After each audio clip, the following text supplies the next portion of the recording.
नमस्कार विद्यार्थी मित्रांनो, आज आपल्याला बघायचं आहे तो म्हणजे प्रॉब्लेम सेट 1 जॉमेट्रीमधला सिमिलॅरिटी या धड्यावरती काय दिलेलं आहे. पहिला प्रश्न जो आहे तो तुम्हाला अल्टरनेटिव्ह टाईप दिलेला आहे, तो तुम्ही सोडवा. त्याच्यानंतर दुसरा क्वेश्चन दिलेला आहे, आपण तो सोडूया. दुसरा क्वेश्चन काय दिला आहे बघा. दुसरा क्वेश्चन तुम्हाला दिला आहे in triangle ABC B dash D dash C. याचा अर्थ काय होते तर B आणि C मध्ये D बिंदू आहे आणि BD is equal to 7, BD is equal to 7, BC is equal to 20. पूर्ण बीसीचं माप दिलेलं आपल्याला 20. आता बीसीचं माप आपल्याला काढता येईल. बीसीचं माप कसं निघेल तर BC मायनस BD केलं की आपल्याला मिळेल 20 वजा 7 म्हणजे 13. 13 हे BCचं माप झालं. आता दिलेल्या गोष्टीवरून आपल्याला 3 रेशो काढायचे. त्याच्यामध्ये काय काय दिलेलं आपल्याला बघ. त्या दिलेल्या गोष्टी आपल्याकडे in triangle ABC B dash D dash C and BD is equal to 7, BC is equal to 20. Therefore आपण माप हेच काढलेलं आहे DCचं. DC is equal to BC minus BD.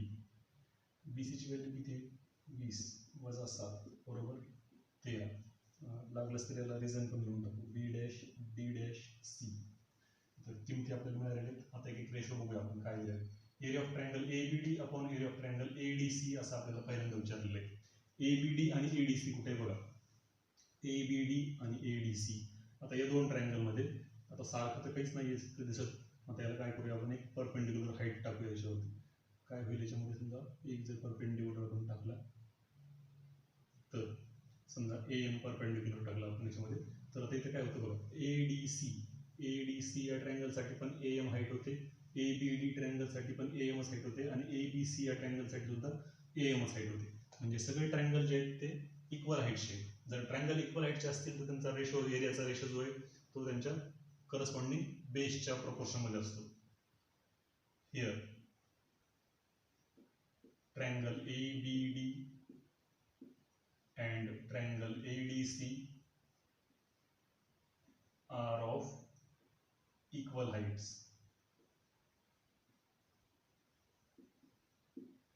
Therefore, area of triangle ABD upon area of triangle ADC is equal to. आता यांचे corresponding basis काय आहेत तर चेक करू. ABD ट्रायंगलसाठी बेस काय BD, ADC ट्रायंगलसाठी बेस काय DC is equal to BD upon DC.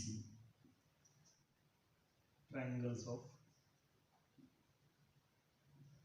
Equal Heights.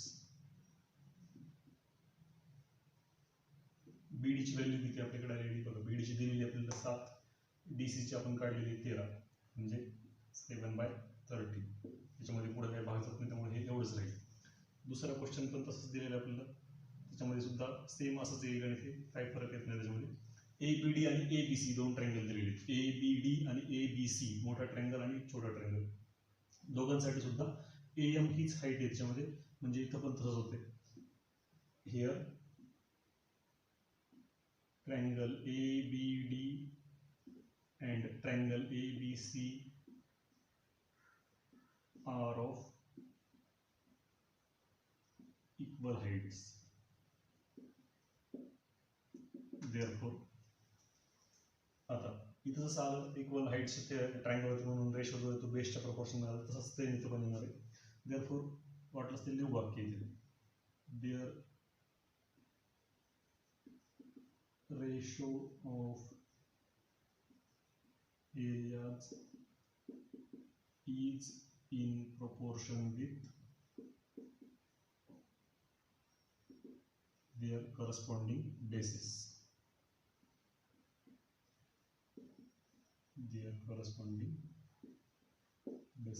Therefore, area of triangle ABD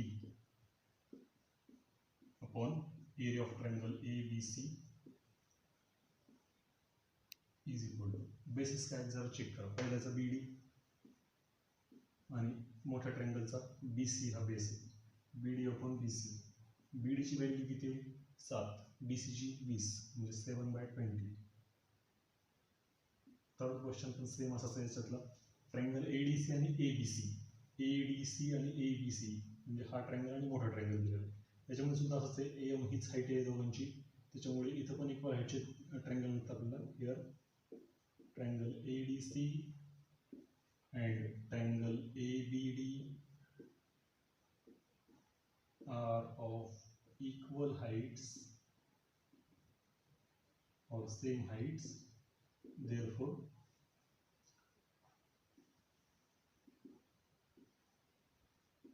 their ratio of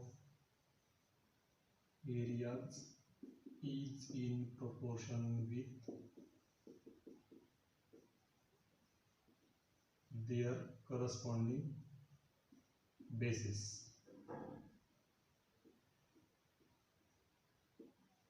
Therefore, area of triangle ADC upon area of triangle ABC is equal to, basis काय जरा check करा, ADC चा base आहे DC आणि ABC चा base आहे BC, DC upon BC, BC ची value आपण काढलेली ती म्हणजे 13 अपॉन BC ची व्हॅल्यू 20, 13 अपॉन 20. थर्ड क्वेश्चन काय दिले बघा आपल्याला, the ratio of areas of two triangle with equal heights is 2:3. If base of smaller triangle is 6 cm, then what is the corresponding base of bigger triangle? आता इथे ट्रायंगलची नाव आपल्याला दिलेली नाहीत, एक तर आपण ट्रायंगलची नाव कुठलेही घेऊ शकतो, ट्रायंगल ABC, ट्रायंगल PQR आहेत असं गृहीत धरून करू शकतो, किंवा एरिया जो आहे तो A1 आहे, दुसऱ्याचा एरिया A2 आहे, हाईट H1 आहे, H2 आहे, असं पण घेऊन आपण करू शकतो. कुठल्याही पद्धतीने केलं तर उत्तर येतं आपण. बघ, late area of smaller triangle B A1 and area of bigger triangle B A2. Also, base of smaller triangle B B1 and base of bigger triangle B B2. Here काय दिलेलं आपल्याला, triangles are with equal heights.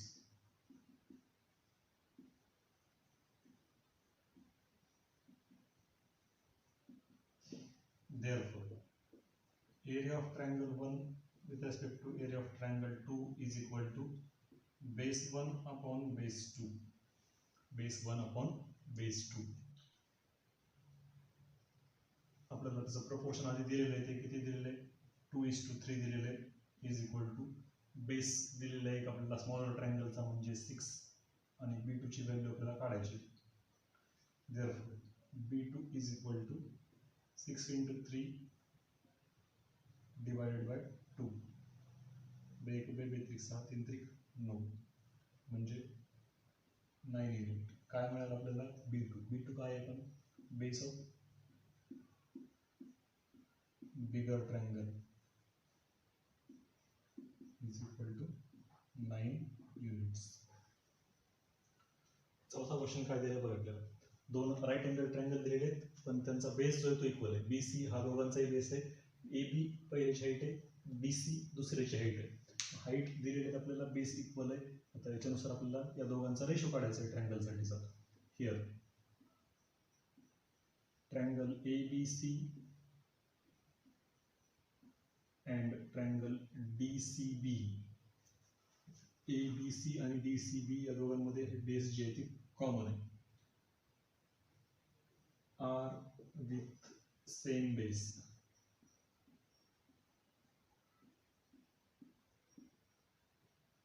Therefore,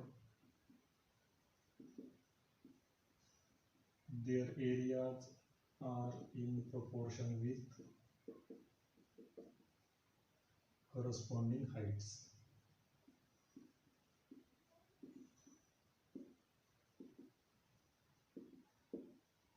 Therefore, area of triangle ABC upon area of triangle DCB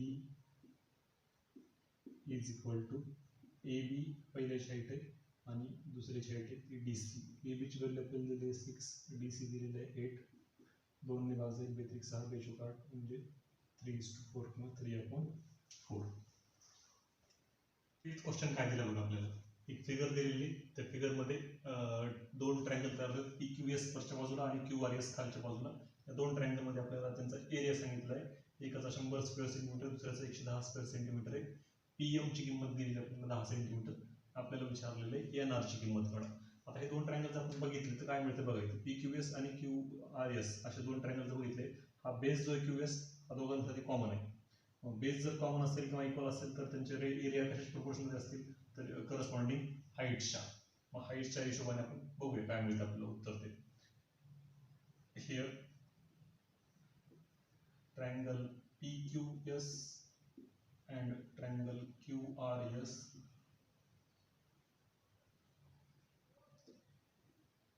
are with equal base. Therefore, their areas are in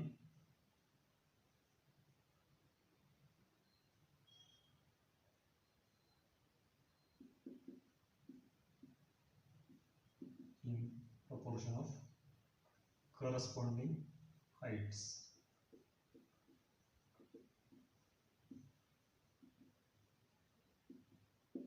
Therefore, area of triangle PQS upon area of triangle QRS, दोघांच्या heights बघ काय, एकाची PM आहे दुसऱ्याची NR, PM upon NR. किमती दिलेल्या आहेत आपल्याला, याची 100 आहे, याची 110 आहे, PM ची पण किंमत आपल्याला दिलेली आहे म्हणजे 10, NR ची किंमत काढायची आहे. Therefore, NR is equal to, अतिरिक्त गुणाकार करूया, हे NR इकडे येतील, ते 110 इकडे गुणाकार होतील, 10 गुणिले 110 आणि हे 100 गुणाकारातील इकडे भागाकार होतील, हे 1 0 हे 1 0 हे 2 0, 11 गुणिले 1 म्हणजे 11, एकक दिले NR बरोबर किती आलं 11 सेंटीमीटर. 6 क्वेश्चन काय दिला बघा आपल्याला, दोन ट्रायंगल आहेत सिमिलर आहेत एकमेकांना, ट्रायंगल MNT आणि ट्रायंगल QRS परस्परांना सिमिलर दिलेले आहेत आपल्याला. त्याच्यानंतर length of altitude drawn from T is 5 and from S is 9. बघ, S पासून ड्रॉ केलेली जी अल्टिट्यूड आहे म्हणजे लंब जो टाकलेला आहे तो 9 सेंटीमीटर किंवा 9 एकक आहे, आणि T पासून टाकलेला तो जो आहे तो 5 एकक आहे. आपल्याला विचारले काय, area of triangle MNT upon area of triangle QRS, या दोघांचा रेशो आपल्याला काढायचा आहे. आता हा रेशो काढण्यासाठी आपल्याला काय माहिती आहे, दोन ट्रायंगल जर सिमिलर असतील तर रेशो जो आहे तो त्यांच्या कशाच्या प्रोपोर्शनमध्ये असतो, साईडच्या स्क्वेअरच्या. साईड आणि अल्टिट्यूड जे आहेत ना ह्या प्रोपोर्शनमध्ये असतात. कशा प्रोपोर्शनमध्ये येतील तर हे दोन ट्रायंगल जे आहेत हे कुठले, हा एक ट्रायंगल आहे, हा दुसरा ट्रायंगल आहे, हे दोन ट्रायंगल आपल्याला सिमिलर दाखवत होती, आणि दोन ट्रायंगल सिमिलर असतील तर त्यांच्या बाजू ज्या आहेत त्या प्रोपोर्शनमध्ये असतील. बाजू काय काय मिळतील प्रोपोर्शनमध्ये बघा, AS आणि BT प्रोपोर्शनमध्ये येतं, QS आणि MTच्या, म्हणजे ट्रायंगलच्या अल्टिट्यूड सुद्धा प्रोपोर्शनमध्ये असतात. आता इथं आपल्याला ते सिद्ध करावं लागेल आधी.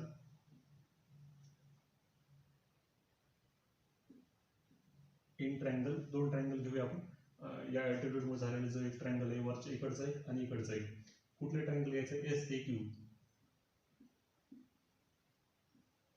अँड ट्रायंगल SAQ सोबत कुठला घ्यायचा ट्रायंगल, आता अँगल जरा चेक करा बघा कुठला आहे. आता दोन ट्रायंगल सिमिलर आहे त्याचा अर्थ काय, हा Q अँगल जो आहे तो M अँगल सोबत कॉन्ग्रुएंट आहे, R अँगल जो आहे तो या N सोबत कॉन्ग्रुएंट आहे, आणि S जो आहे तो या T सोबत कॉन्ग्रुएंट आहे. मग आता Q आणि M, त्याच्यानंतर इथं परपेंडिक्युलर A ला आहे, इथं परपेंडिक्युलर B ला आहे, आणि राहिलेले जे अक्षर आहे ते T, ट्रायंगल TBM. इथे एक गोष्ट आपली सांगायची राहिली आहे, late SA perpendicular to QR and TB perpendicular to MN. आपल्याला फक्त अल्टिट्यूड दिलेले आहेत, नावं सांगितलेली आहेत, आपल्याला नावं सांगावं लागतील, त्यामुळे आपण लिहावं लागेल आपल्याला ते. बघ, या दोन ट्रायंगल मध्ये काय काय माहिती आपल्याला, अँगल SQA कुठे आहे, SQA किंवा SQR is congruent with angle TMB. का बरं कॉन्ग्रुएंट आहे, अँगल्स ऑफ सिमिलर ट्रायंगल.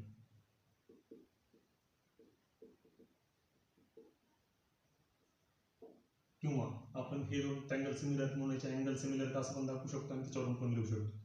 दुसरी गोष्ट काय, आता इथे आपल्याकडे दुसरा अँगल आहे तो म्हणजे SAQ is similar with angle TBM. का बरं, तर इच ऑफ 90 डिग्री. बघ, आपल्याला हे एवढं कशासाठी करायचंय, तर आपल्याला रेशो काढायचा आहे तो म्हणजे त्या बाजूचा कुठल्या तरी एका बाजूचा रेशो मिळाला की आपल्याला बाकीचं किमती मिळतील आपोआपच. मग या बाजूचा रेशो काढण्यासाठी आपल्याला हे सगळं करायचं. देअरफॉर हे दोन ट्रायंगल सिमिलर झाले. आता SAQ is similar with triangle TBM. कुठली टेस्ट लागली इथे? अँगल टेस्ट नुसतं. आता देअरफॉर यांच्या बाजू जे आहेत त्या प्रोपोर्शन मध्ये असतील. आता बाजू काय आहेत बघा, SA upon TB is equal to AQ upon BM is equal to SQ upon TM. आता आपल्याला कुठली बाजू आहे ते पण जरा चेक करा. आपल्याकडे कुठल्या बाजू पाहिजे? QS आणि MT. QS आणि MT कुठे बघा, QS आणि MT हे इथे आहे. आता आपल्याकडे रेशो कोणाकोणाच्या किमती कोणाच्या आहेत? तर SA किंवा AS आणि TB म्हणजे दोन रेशो आपल्याला लागणार आहेत. त्या दोन रेशोवरून काय आलं ते बघा. आपल्याला AS ची किंमत आपल्याकडे दिलेली किती आहे? ती AS ची किंमत आहे 9. TB ची किंमत किती आहे? 5. 9/5 is equal to QS upon MT किंवा TM. QS upon MT. तर हे कुठून किमती घेतल्या आपण? या तर गिवन आहेत आपल्याला किमती आपल्याला दिलेल्या आहेत. Given that AS is equal to 9 and TB is equal to 5. आता आपल्याला दोन एरिया, आता कुठले दोन? या दोघांचा एरियाचं रेशो काढायचं आपल्याला. Therefore area of triangle MNT upon area of triangle QRS is equal to, दोन ट्रायंगल सिमिलर आहेत म्हणजे यांच्या बाजूचे जे काही रेशो आहेत त्यांच्या रेशोच्या प्रोपोर्शन मध्ये असतील. आपल्याकडे MT आणि QS ची किंमत आपण त्या स्वरूपात लिहूया. MT square upon QS square. आपल्याकडे किमती कशाच्या आहेत? QS अपॉन MT ची आहे आणि उत्तर कशामध्ये आले? MT upon QS.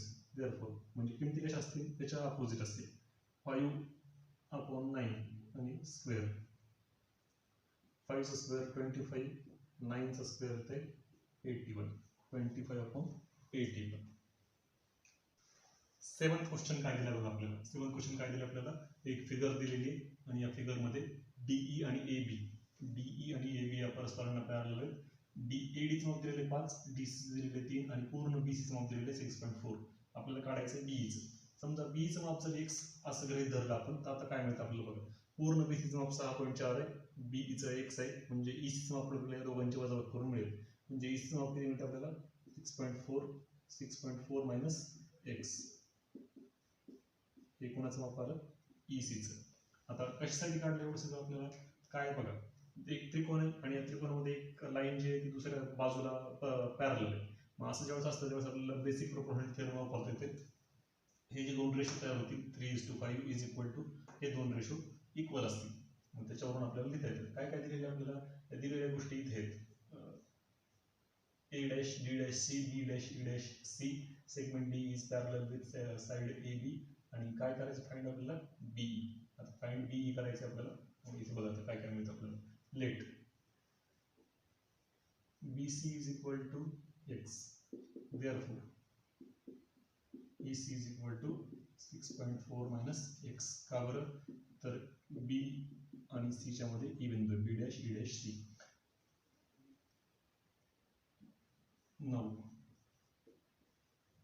Bye basic proportionality theorem. कधी वापरता येतो आपल्याला हा? जर त्रिकोणामध्ये एक सेगमेंट जी आहे दुसऱ्या साईडला एखाद्या पॅरलल असेल तर आपल्याला थेरम वापरता येतो. काय सांगितलं theorem? Therefore CD upon DA is equal to CE upon EB. आता कशा कशाची किंमत आपल्याकडे आहेत? या किमती आपण इथे ठेवूया. CD ची किंमत आहे आपल्याकडे ती म्हणजे 3. DA ची किंमत आहे आपल्याकडे 5. CE ची किंमत किती आहे आपल्याकडे आलेली आता काढली आपण. EC बरोबर 6.4 मायनस x. BE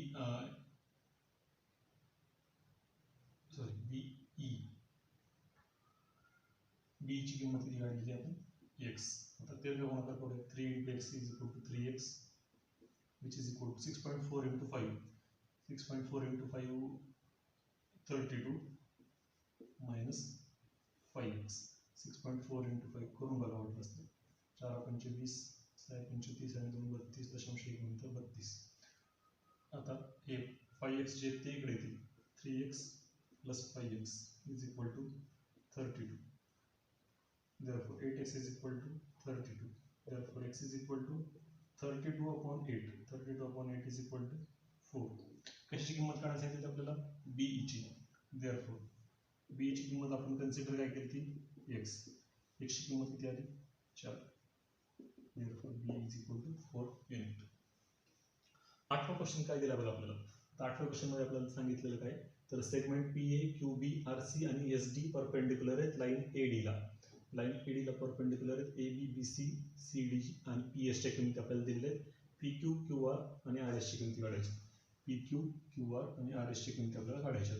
आता इथे काय होतं बघा, 3 पॅरलल लाईन्स, 4 पॅरलल लाईन्स या हा जो रेशो असतो की आपल्याला वापरता येतो इथं. आता काय होतं इथे बघा, हा परपेंडिक्युलर आहे, हा परपेंडिक्युलर आहे, परपेंडिक्युलर आहे, परपेंडिक्युलर 90 डिग्रीचे अँगल आहेत. आता 90 डिग्रीचे अँगल जर झाले की नाही, हा दोन्ही बाजूला 90 डिग्री असेल. आता 9 काय होतं बघा तिथे, हे दोन कोण जे आहेत ते इंटिरियर अँगल म्हणजे आंतरकोन होतील. हे दोन कोण सुद्धा हेच इंटिरियर अँगल म्हणजे आंतरकोन होतील.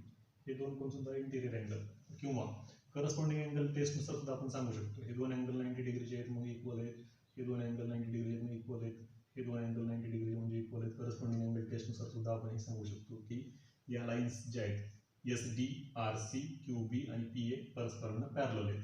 पॅरलल ही आपल्याला आधी सिद्ध करावं लागेल. हिअर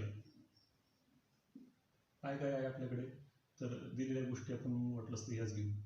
QR, RS आणि याची किंमत काढायची आपली. परपेंडिक्युलर आहे. मला इथे काय मिळतं बघा, therefore बाय करस्पॉन्डिंग टेस्ट काय काय मिळतं बघा तुम्हाला. Segment SD is parallel with segment RC is parallel with segment QB is parallel with segment PA. एक एक दाखवून परत सगळे एकत्र दाखवत किंवा एकत्र दाखवले तरी चालतील. आता याच्यामध्ये काय काय किमती आहेत आपल्याकडे त्या पण जरा चेक करा. आपल्याकडे PS ची किंमत आहे पूर्ण. आता याच्यामध्ये रेशो आपल्याला सगळे काढावे लागतील आधी. therefore by property of parallel lines, 3 parallel lines असं म्हणूया. इथे ऍक्च्युअली 1 2 3 4 4 पॅरलल लाईन्स आहेत, पण 3 पॅरलल लाईन्स आपल्याला दिलेले. 4 parallel lines PQ upon AB is equal to QR upon BC is equal to RS upon CD which is equal to, या सगळ्यांची जर बेरीज केली आपण थेरम ऑफ इक्वल रेशो आपल्याला वापरतो ते PQ, QR आणि RS. असं का करायचं आपल्याला, तर PS ची पूर्ण किंमत दिलेली आहे आपल्याला, या छोट्या छोट्या किमती दिलेल्या नाहीत. मग आता एकेकाची किंमत काढावी लागेल आपल्याला. PS याच्यावरून आपल्याला काय मिळतं बघा, वरच्या सगळ्यांची बेरीज केली तर PS एवढी, खालच्या सगळ्यांची बेरीज केली तर ती AD एवढी येईल.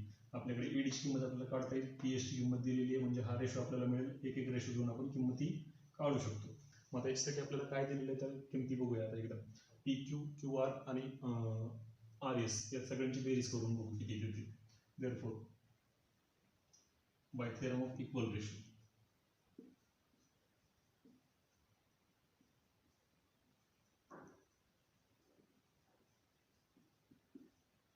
each ratio is equal to सगळ्यांची बेरीज PQ अधिक QR अधिक RS divided by AB, BC आणि CD. सगळ्यांची बेरीज किती येते इथे PS, खालची बेरीज किती येते AD. किमती काढून बघूया आपण यांच्या सगळ्या लगेच. बघा PS ची किंमत किती दिलेली आपल्याला, PS ची किंमत दिलेली 280 अपॉन AD ची किंमत काढायची आपल्याला. AD ची किंमत बघा, AD ची किंमत काय 60, 70 आणि 80 या तिघांची बेरीज. ती बेरीज किती येते, AB अधिक BC अधिक CD याच्यावरती किमती जर ठेवल्या आपण तर ती बेरीज 210. हे 1 0 हे 1 0 कॅन्सल होईल. कशाने भाग जातो याला, तर 7 ने भाग जाईल. 7 त्रिक 21, 7 चौक 28 म्हणजे किती आलं, PS upon AD is equal to 4/3. 9. आता एक एक रेशो घेऊया इथे आपण. therefore PQ upon AB is equal to PS upon AD. आपल्याकडे किंमत कशाची काढायची, PQ ची काढायची. PQ ला PQ, AB ची किंमत किती आहे आपल्याकडे दिलेली 60. PS अपॉन AD ची किंमत आपण काढली ती किती आली 4/3. 3. आता हे 60 गुणाकार जातील इकडे फक्त. पी क्यू बरोबर काय होईल मग 60 गुणिले 4 भागिले 3. 3 ने भाग जाईल. 3 2 6 3 0 0 म्हणजे पी क्यू बरोबर किती आलं 20 चौक 80 युनिट. दुसरी किंमत कशी काढायची आपल्याला Q R B C. Q R upon B C is equal to Q R upon B C is equal to किती आहे P S upon A D. P S upon कुठून आलं बघा हे लक्षात घ्या. P Q upon A B is equal to Q R upon B C is equal to R S upon C D. Theorem of equal ratio जर वापरला आपण तर इथे सुद्धा आपल्याला लिहिता असतं डायरेक्ट की पी क्यू क्यू आर आणि आर एसची बेरीज ए बी बी सी आणि सी डीची बेरीज बरोबर किती येते P S upon A D. हे कुठून आलं एवढं फक्त लक्षात ठेवा. इथे आपण कॅल्क्युलेशन करून वरती त्या रेशोसोबत आपल्याला त्याचं इक्वेलेट करता येतं. आता Q R upon B C is equal to किती P S upon A D. Q आरची किंमत आहे आपल्याकडे दिलेली किती सॉरी क्यू आरची काढायची आपल्याला. बी सीची किंमत किती दिलेली आपल्याला बी सीची किंमत दिलेली 70 which is equal to P S upon A डीची किंमत आपण काढली 403. Therefore Q R is equal to किती येतात हे गुणाकार जातील 70 गुणिले 4 भागिले 3. 7 चौक 58 280 असताना 3 280 असताना 3 भाग जात नाही त्यामुळे तसंच ठेवतात. त्याच्यानंतर काय तिसरा ratio R S upon C D. R S upon C D is equal to किती आहे तर P S upon A D.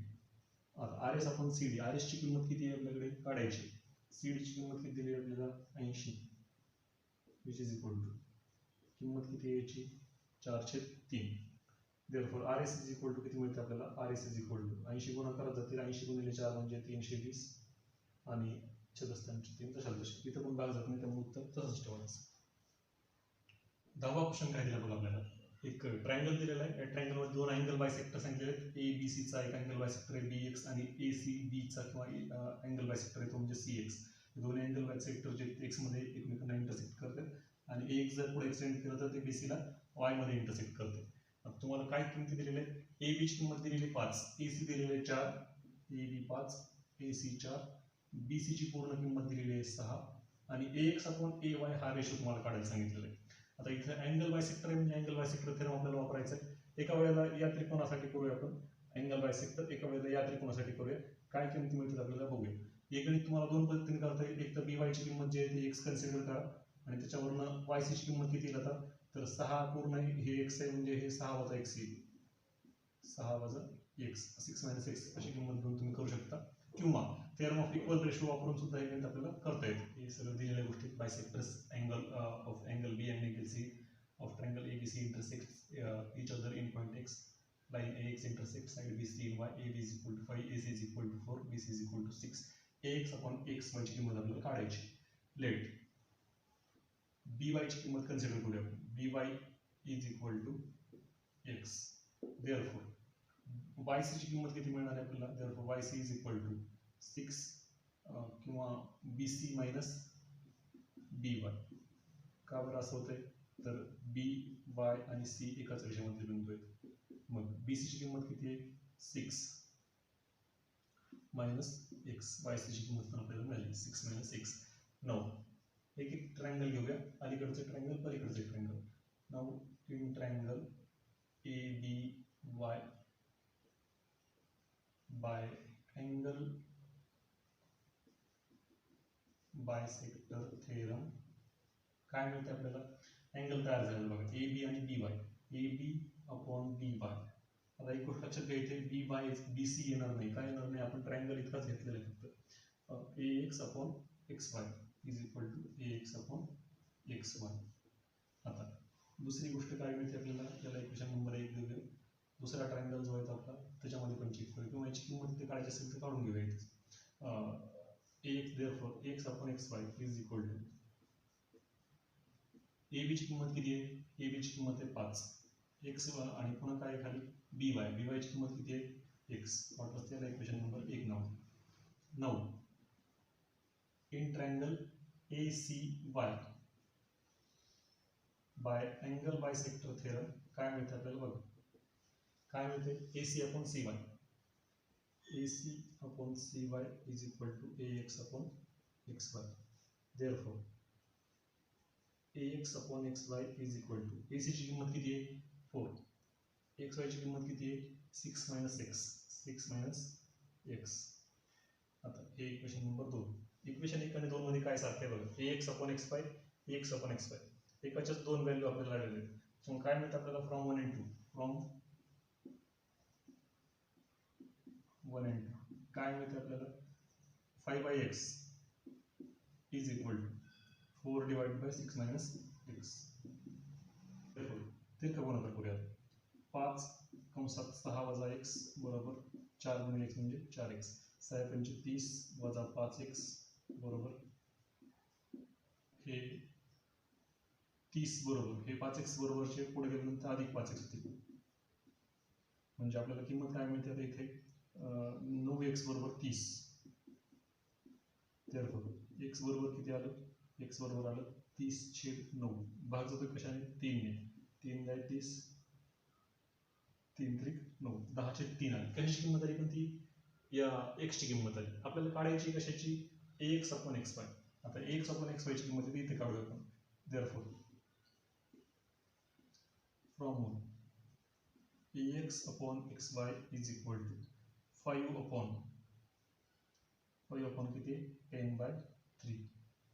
आता हे गुणाकारातील वरचे 3 5 × 15 15च्या दस्ताने 10 5 ने भाग जाईल 5 × 15 5 × 2 10 म्हणजे काय आलं 5 × 15च्या दस्ताने 10 म्हणजे 302. ax/xy ची किंमत किती आली 3/2.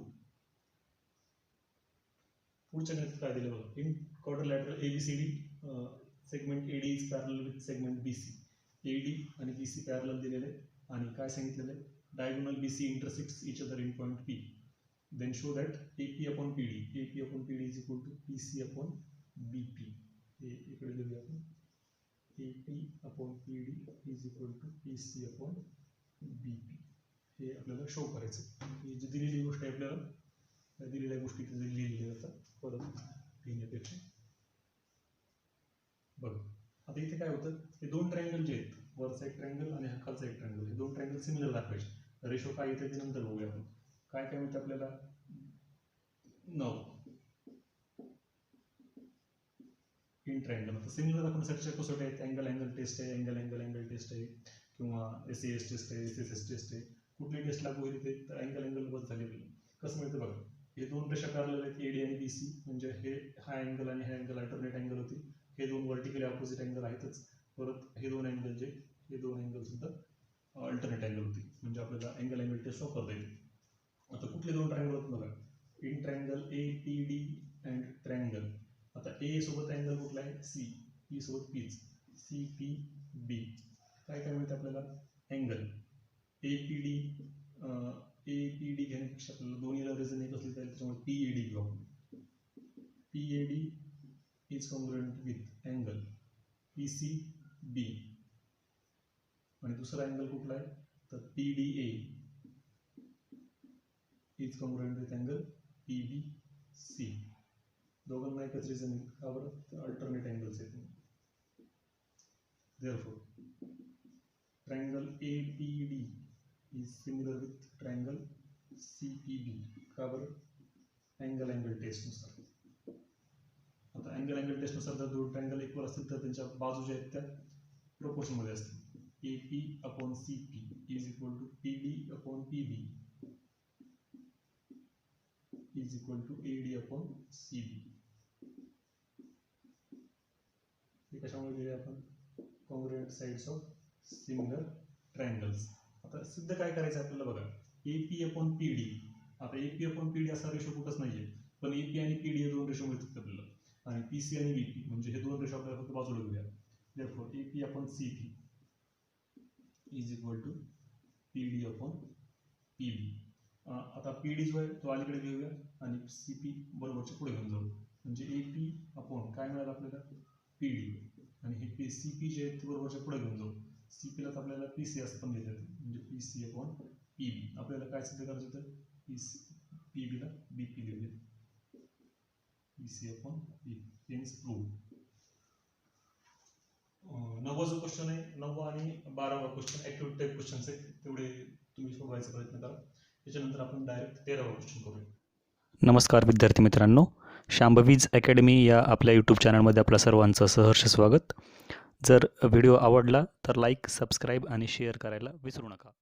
लास्ट क्वेश्चन काय दिलाय बघा आपल्याला एक ऍक्टिव्हिटी सॉरी खूप छान प्रश्न आहे स्टार केलेला आहे the vertexes of square DEFG are on the sides of triangle ABC angle A is equal to 90 degree then prove that DE square is equal to PD into AC.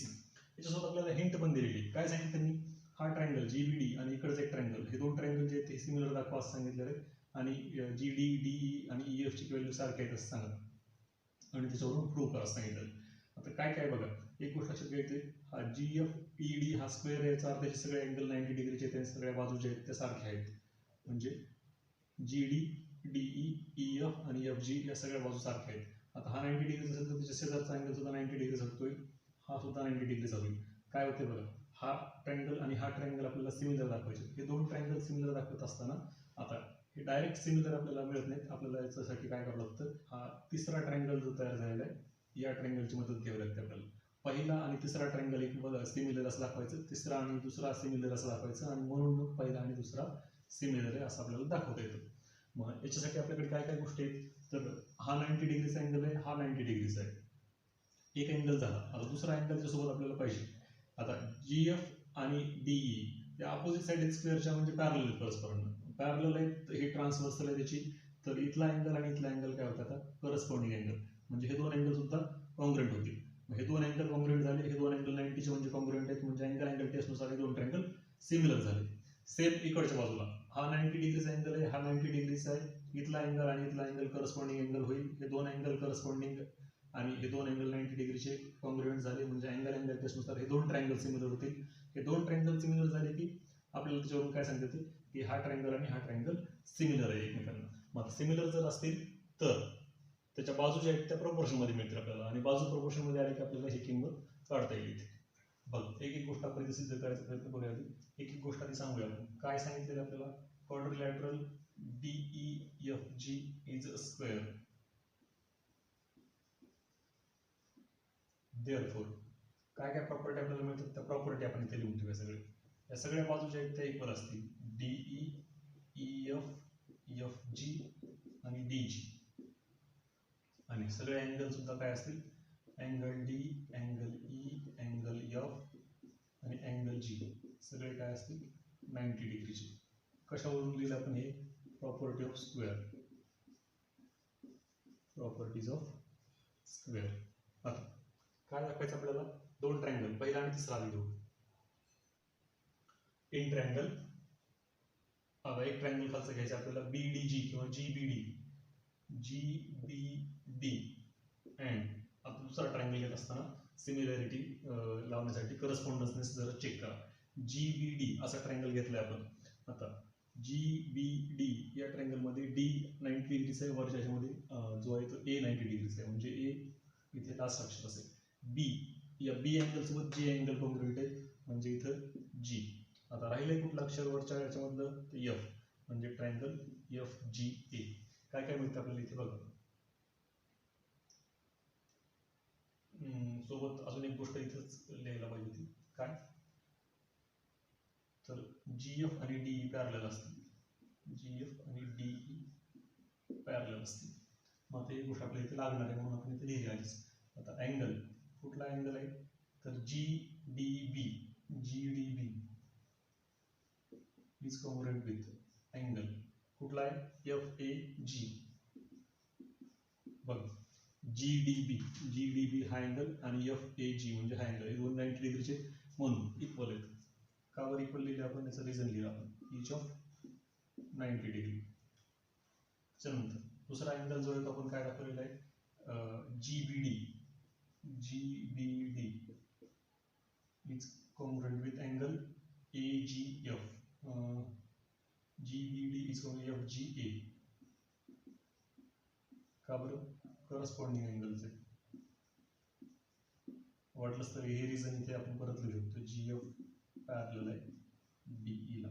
आता DE ला parallel याचा अर्थ काय होते तर पूर्ण BC ला सुद्धा पॅरलल आहे आणि या पर्यायाने GF पॅरलल कोणाला आहे BC ला.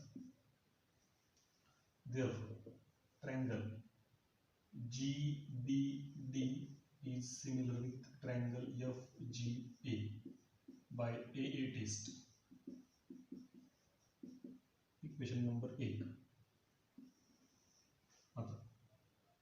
9. आता पहिला आणि तिसरा आणि दुसरा triangle 9 in triangle. 9 in triangle कुठला ट्रायंगल बघा, FAG किंवा FGA अँड ट्रायंगल. आता FGA आपण घेतलाय. F सोबत अँगल कुठला आहे, C. G सोबत अँगल आता कुठला आहे, G चं माहिती नाही आपल्याला आधी. AF आणि A सोबत कुठला आहे, E. मग आता FGA, F सोबत अँगल आलाय C, A सोबत अँगल आलाय तो म्हणजे E. राहिलं G साठी अक्षर कुठलं आहे आता आपल्याकडे, तर CEF म्हणजे CFE असा ट्रायंगल इथे मिळते आपल्याला, CFE. आता याच्यामध्ये काय काय माहिती आपल्याला, अँगल्स बघा. आता अँगल कुठले कुठले जातात मगासारखंच इथे पण AFG असा जर अँगल आपण वरचा घेतला, AFG कॉंग्रुएंट कोणासोबत होईल, तो AFG हा अँगल या अँगल सोबत कॉंग्रुएंट आहे. कुठला अँगल होता आता तो AFG जर झाला असेल तर ECF. का बरं, तर करस्पॉन्डिंग अँगल. आणि सेम GF पॅरलल आहे BC ला, GF पॅरलल आहे BC ला. हे आपण सांगितलेले GF पॅरलल आहे DED ला, त्याच्यावरून आपण GF पॅरलल आहे BC. दुसरा अँगल कुठला आहे बघा, राईट अँगल जिथे झालेला आहे तो अँगल घेऊया आपण. काय, FAG is congruent with angle. FAG सोबत कुठला अँगल कॉंग्रुएंट आहे, CEF.